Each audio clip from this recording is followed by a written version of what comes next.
The Second Street Dreams audio network presents Classical Music in Color. I'm Judelin Lilly. Welcome to the podcast for BIPOC classical musicians and their friends. Stay tuned for the stories, the struggles, and the triumphs of musicians just like you. And most importantly, hear the music now being heard with ears that would not hear before. You might even hear some of your friends and colleagues on the show. I'll also tell you about any competitions or other opportunities coming up that you may have missed. On this, the October 2023 edition of Classical Music in Color, you're going to hear from Rosalind Aniye of Nigeria. She's a violinist who is building a Nigerian world-class orchestra. There's a Florence Prize Festival going on right now in Nashville. I spoke to the guy who created it, Doug Shadle. And Blake Anthony Johnson talks about what he had to do to become the first African American to serve as president and CEO of a nationally renowned U.S. orchestra. So stay tuned. This is Classical Music in Color. Right in the middle of Lagos, Nigeria, there's a woman with big dreams. She's Rosalind Aniye, a professional violinist who was compelled to start a professional orchestra in her home country. You're either a musician and you drop your instrument at home and go to work during the day, in which case you lose beautiful talent. Over years and years, you just lose wonderful talent. And I thought it would be good to do something about it. So I spoke with a few friends before I returned. And when I returned in 2016, I founded the orchestra. She created and founded the Vesta Orchestra and Opera Foundation in Lagos. You're listening to some of their work now.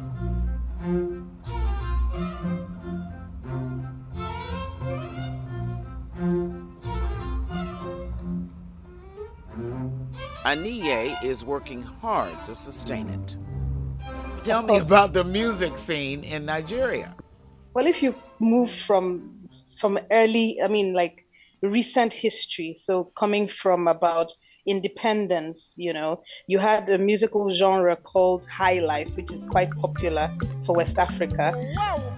But the war in Nigeria interrupted the growth of high life in Nigeria. In Ghana, they kept composing and they kept performing, but ours was interrupted, which is quite a shame because it was quite beautiful music. And it developed into other things, into very local kind of music. You have Fuji and you have traditional music and all of that, but you didn't have anything quite on the scale of high life until Afrobeat came along. I want to flex my love. I want to impress. That has taken the scene by storm, of course. But still, as with music all over the world, musicians find it difficult most times to earn properly from their art. I mean, even in Vienna, this is a problem for musicians. But the environment is more friendly in that there are government grants and there are programs that support artists. You can find some kind of help. Here in West Africa, in Nigeria, you don't find any help. So there's like no arts council in Nigeria, no humanities, none of that? None of that. I'm going to guess that it must have been difficult for you to form this orchestra. Getting them together is not difficult. Keeping it going is what is difficult. We have a musical society of Nigeria, and they train quite a number of musicians, okay? They have a diploma school. They have visiting artists once every other few years or something. So there's a bit of movement there. Unfortunately, it hasn't been, I think the musicians haven't found a way, because there aren't any stages really, that we don't have any concert houses, no opera houses, no concert houses. And so telling an audience that this is serious is quite difficult when you don't have a serious structure in place. So it's quite a dance trying to explain this to people. They see the importance, they like it, but nothing has been invested, so to speak, at a level that gives anyone the impression this is a serious thing. Tell me a little bit about your background. Well, I grew up in Lagos, in Nigeria, until I was 22, and then I went to school in Vienna. And after school, I worked, and all the while I played in a hobby orchestra, a hobby professional orchestra rather. And yeah, music was always quite close to my heart. And through the years in Vienna, it occurred to me um, the beauty of music, the experience in Vienna could also be shared in Lagos because we're very musical people, you know. It's just with the massive number of musicians we have, we're not very formal about it. And I thought it would be good to bring some formality into it so that the very talented musicians I know or I watch on stage could actually earn long term as a career from their art. How did you start? I took a year off work to go to England to study violin restoration because I wanted to open a violin workshop when I came to Lagos because there's none in West Africa. And I thought to myself, if I took my beautiful violin to Lagos and the heat did something to it, what do I do? And what do people do when they have problems with their instruments? So for a year, I was in England and I studied this. And then a year after that, I moved back to Lagos. But I had been in touch with a few musicians I had grown up with. And I said to them, listen, let's do this together. And they said, yeah, when you come, let's see what we can do. And so we started with just about 6 or 8 musicians in 2016. And then by 2017, we were able to pull together a group of about 30 musicians for an outing with a pop musician. And so we said, okay, we can do this big scale, is what I thought. But it was very slow, you know. So we hold concerts, is what we do. And slowly with publicity, people get to know about us and then they hire us for events. And that's how I'm able to keep the concerts going. I'm guessing you have a long vision ahead. You watch young people pick up instruments and what they do, it's simply unbelievable.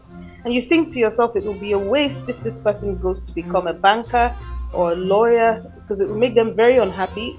They have this beautiful talent they can share with everyone, you know, and they should be able to earn a living from it, you know. And there are a lot of people like me who think this way. It's just we need to pull together and pull stronger together to push the thing forward. Rosalind Aniye, founder of the Vesta Orchestra and Opera Foundation in Lagos, Nigeria. A couple of notes. There is the Musical Society of Nigeria, located in Lagos. It offers classes and recitals for musicians and other arts-related students. And there's also Nigeria's National Council for Arts and Culture. Its website says their aim is to preserve, promote, and present the best of Nigeria's indigenous culture. Opera is included, but orchestras are not on the list. If you want to help Rosalind Aniye create a world-standard orchestra and opera company in Nigeria, look for the links on the Classical Music and Color page on secondstreetdreams.com.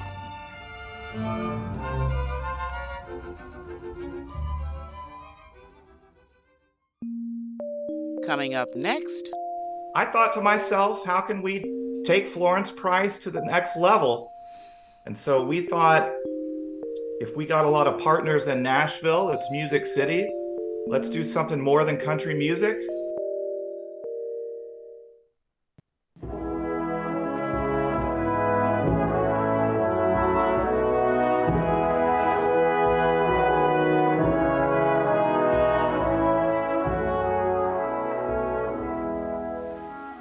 the music of composer Florence Price, 1887 to 1953. This is Symphony No. 1 in E minor, performed by the Cheneke Orchestra of England.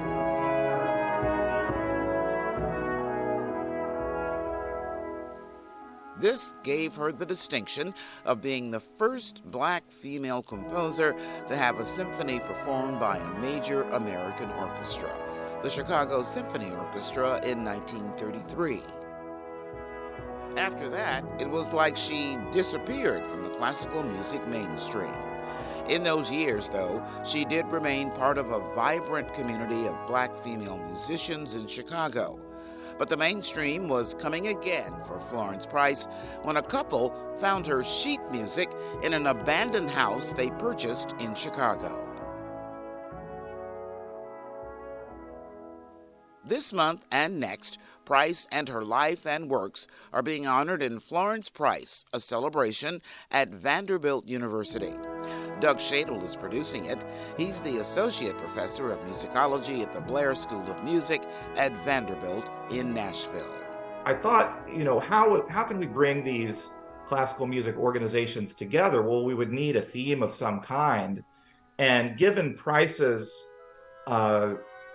growing prominence around the world, let's do something that's not just the same old Florence Price. Let's not just put on one symphony or one chamber recital. Let's really show the expansiveness of who Price was and what her music is. She wrote over 300 pieces. And so let's really think deeply about not only being a community together, but rallying around someone whose music is incredible, whose story is incredible, and show what the power of music can be.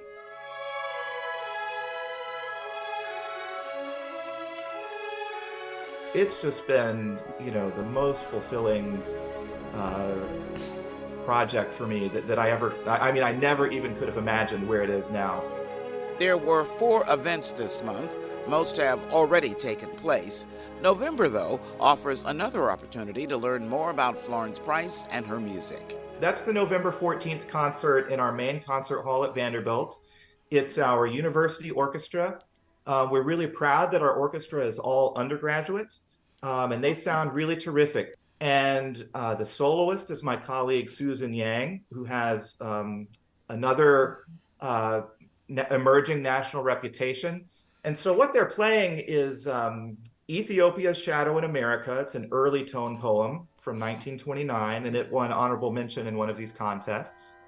They're doing her piano concerto, and then they're doing another tone poem called The Oak, which is this really neat kind of dramatic reflection on nature and kind of stability and resoluteness that's, I think, underplayed. And so we're really bringing out some repertoire that should be known more.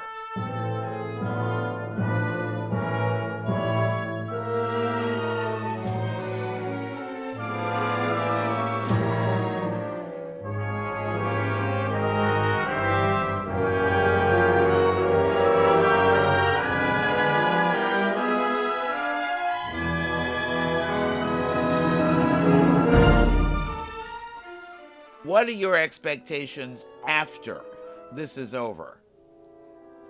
Well, I'm looking at the year 2026, which is 250 years of the United States.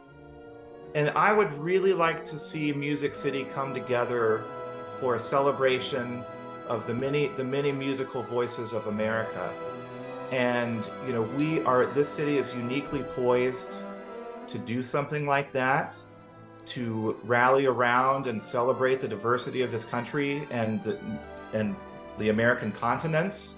In the more immediate term, I want people to say, hey, what's going on over there? What's going on over here? How can I get involved? This is really interesting.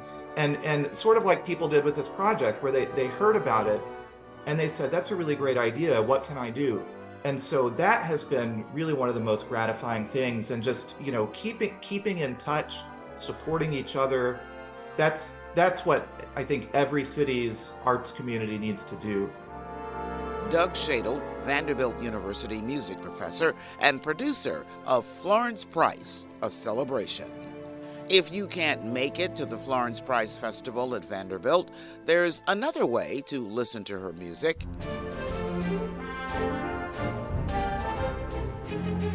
The Philadelphia Orchestra and its music and artistic director Yannick Nezet-Seguin has released another album with Price's music along with the music of William Dawson. Their latest recording captures Florence Price's Symphony No. 4 and William Dawson's Negro Folk Symphony. One of Florence Price's most famous students was composer Margaret Bonds. If you are anywhere near Charlotte, North Carolina early next month, you might want to check out the Margaret Bonds Symposium at Queen's University. It's a 3-day event about the life and music of the composer, pianist, and crusader for social justice. The symposium starts November 3rd. Much of the piano music heard in this segment of Classical Music in Color was performed by the great pianist Samantha Eggy. Links are on the Classical Music in Color page on secondstreetdreams.com.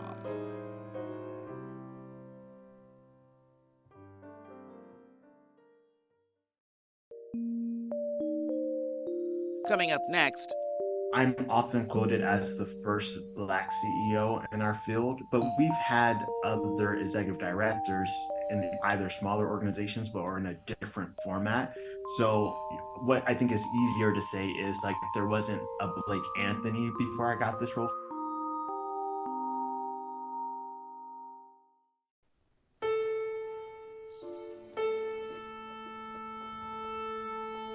My name is Blake Anthony Johnson. I am the president and CEO of Chicago Sinfonietta Orchestra.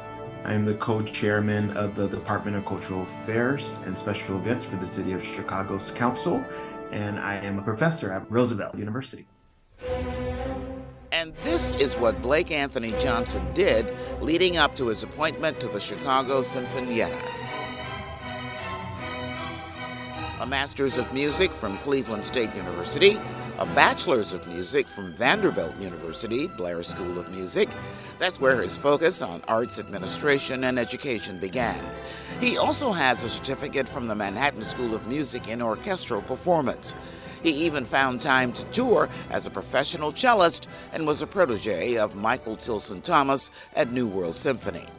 There are many more awards and accomplishments which made Blake Anthony Johnson the first African American to serve as president and CEO of a nationally renowned U.S. orchestra, the Chicago Sinfonietta. I think I was called by someone a unicorn in one of these articles, but Chicago, I think, is a great place to be a unicorn because it's really about, like, yes, art has these explicit duties and roles, you know, and yes, we can entertain, but there's also all these implicit duties. We can do a lot more than just entertain people. We can get people together that probably would never be in the same room. Consider this. The Chicago Sinfonietta was founded in 1987 by one of the most successful African-American conductors you may never have heard of. The name, Paul Freeman. He did it in response to the lack of opportunities for minority classical musicians, composers, and soloists. And when you see like a Roderick Cox with the Metropolitan Opera conducting, or you see a young Black conductor, you know, with the Royal Scottish Symphony Orchestra, if you look in their bio, 9 times out of 10, it's going to say Chicago Sinfonietta. And so in terms of like physically changing the face of classical music, we have a long history of that, which is important. And while it's not that unusual, the CEO, Blake Anthony Johnson, is still working 3 jobs. How do you juggle all of those jobs? I joke with people, we have amazing teams. So, you know, the reality is I'm the public figure and the mascot for a lot of the work, but there is an army of people behind each organization. And my job is really to be the facilitator and cheerleader and kind of chief energy officer. That's really what the CEO means to me, kind of supporting them in that work. I think I always tell people, everyone thinks all these things come up to me, but it's really the opposite. I'm really just supporting these really strong teams. I'm a workaholic by nature, but this is really not out of obligation. Like I don't feel pressure to do X, Y, and Z because I'm considered the glass ceiling breaker, I guess. But I do feel out of respect that I should really show people what's possible. And so, you know, it's a little easier now because I'm in my 5th season. So I think we've done okay. Describe the organization. What we provide typically is proof of concept of how do you get people into the concert hall or into a program in the community in which they can engage with the orchestra that otherwise would not ever engage with the art form. And so one of the most recent examples of this, of course, is like the Pay What You Can program. So I can be in the South, I can be in the East Coast, I can be on the West Coast, and actually even in Chicago now some are picking up. you'll see like pay what you wish or choose what you pay. But that concept is actually something created and then campaigned by Chicago Sinfonietta. And so this idea of like, disrupting membership models and subscription models and really making the arts accessible, because we know even when you have free tickets, it's not free, right? You got to get daycare if the kids are too young. You got to transportation. There's like all these practical things. And so just simple things like that, we, for our budget size, actually have a lot of say on what equity, diversity, inclusion, and belonging happens nationally, just given how we were founded and kind of our receipts in that space. And so, that's kind of I would say, outside of just being an orchestra that's really focused on commissioning new works by Black and brown composers and of course female. Is that a heavy burden to carry, though? I would say there was pressure initially, but I definitely don't feel it now. If anything, if I feel pressure, it's more to make sure that folks have an easier time or more tools than I did. I always tell people some things are actually things that I don't even speak about necessarily publicly, because it actually, I think, would do more harm than good. But what I mean by like other things is that the actual hurdles that you face are from unlikely places. And I think just as an individual, especially if you lived in other countries where you see kind of how communities support each other, or it can really recalibrate how you interact in the world, because you just learn, some hard truths of just kind of where we really are. And so there is a learning curve there. But so, yeah, I mean, pressure, not really. Especially right now, I'm kind of having the most fun I probably have had in my whole life. I'm quite happy right now. Someone, asked me recently, like, what parts of your job do you not like? And I kind of laughed because I was like, I don't know if I would be here if I had a list of those. I really do have the best possible job. Blake Anthony Johnson, President and CEO of Chicago Sinfonietta. Links to all are on the Classical Music in Color page on secondstreetdreams.com.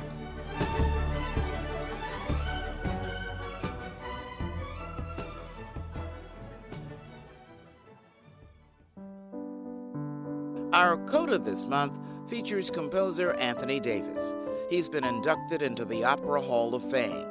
The Pulitzer Prize-winning composer and UC San Diego music professor composed the operas The Central Park Five and X, The Life and Times of Malcolm X, among many more. Congratulations to Anthony Davis. Congratulations also go to composers Courtney Bryan and Raven Chacon. They are among 20 recipients of the 2023 MacArthur Foundation so-called Genius Grants. The foundation cited Courtney Bryan's music as melding elements of jazz, classical, and sacred music in works that reverberate with social and political issues of our time. And of Raven Chacon, who's also an artist, they said this member of the Navajo Nation was recognized for creating musical works that cut across boundaries of visual art and performance to illuminate landscapes, their inhabitants, and histories. Chacon received the 2022 Pulitzer Prize in Music for Voiceless Mass. All the links are on the Classical Music in Color page on secondstreetdreams.com.